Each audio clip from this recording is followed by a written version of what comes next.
Hi, I'm Max from the US. And I'm Lynn from China. Tim. Today we're talking about a very interesting question. Why do many Americans feel okay renting a home, while many Chinese people strongly prefer buying one? Yes, this topic is very real. Because in China, many people grow up hearing this idea. If you can, buy a house. Renting is never truly yours. That's already a huge cultural difference. In the US, renting is often seen as normal, practical, and sometimes even smart. People don't always feel that they must own a home as early as possible. But in China, many families think buying a house means stability, security, and success. A home is not just a place to live. It often represents safety, family responsibility, and even social status. That's fascinating. In America, many people see a house more like a lifestyle choice or financial choice. Some buy, of course, but many rent because they want flexibility. Exactly. And flexibility is one of the biggest reasons for the difference. In the US, people often move for jobs, education, or a better city. If you rent, it's easier to leave. If I get a job offer in another state, renting makes life simpler. I can pack, move, and start again. Buying a house can tie you down. But in China, many people are raised with a different mindset. The idea is you should build a stable base first.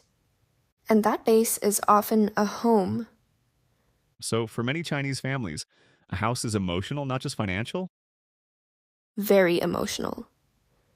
Parents and grandparents often believe owning a home protects the family. They may think, if one day life becomes difficult, at least you still have a place to live. That makes a lot of sense. In the US, there's generally more acceptance that housing can simply be a service. You pay to use it, just like paying for transportation or other necessities. Yes, but in China, housing is often connected with deeper life goals: marriage, family planning, raising children, and even a sense of dignity. That's a very important point. In America, when someone rents, people usually don't automatically think that person is failing. They may just think that person is being practical. In China, though it is changing now, many people still feel that buying a house shows responsibility, especially older generations. Some even feel that if you don't own a home, your life is not yet settled. I think another reason is financial culture. In the US, people have more ways to think about building wealth. Some may choose stocks, retirement funds, or business investments instead of putting everything into a house. Yes. In China, many families traditionally trust property more than other investments because a house is something you can see, touch, and pass down. It feels real. That's true. A home feels soul, and when markets feel uncertain, people may trust real estate more than paper assets. Also, many Chinese parents experienced times when life was less secure.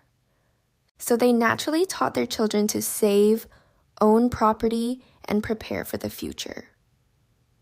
So buying a home became part of survival thinking. Yes, partly. Not just survival, but also peace of mind.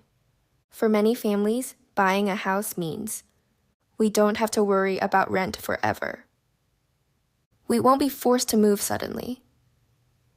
We have something to rely on when we get older. In contrast, many Americans grow up thinking independence matters more than ownership at the beginning. They may say, I'm still exploring. I'm not ready to commit to one place. I don't want the burden of a mortgage yet.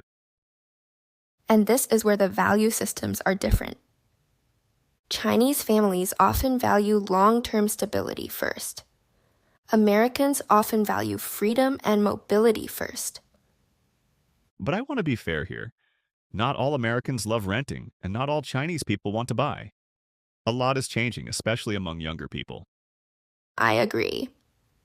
Today, many young Chinese also feel housing is expensive and stressful. Some begin to ask, do I really need to buy now? Should I rent first and live more freely?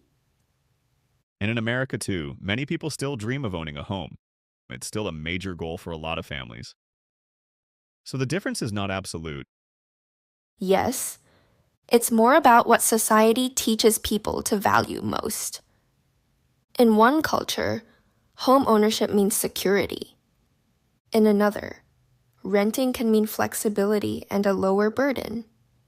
I think that's the heart of it. Americans often ask, what gives me more freedom right now? Chinese families often ask, what gives me more security for the future? Very well said. Freedom versus security. Mobility versus stability. Neither is completely right or wrong. They just reflect different histories, family values, and economic realities. And maybe the smartest approach today is not blind renting or blind buying. What stage of life am I in? What can I truly afford? What kind of future do I want? Exactly. If buying a house gives you peace and fits your finances, that may be a good choice. If renting gives you flexibility and less pressure, that can also be a wise choice. So maybe the real question is not, which one is better? But, which one is better for your life right now? A house should support your life, not control your life. Beautifully said. And that's all for today's episode. If you enjoyed this conversation, subscribe and follow us for more discussions about US and China culture, money, family, and real life. See you next time. See you next time.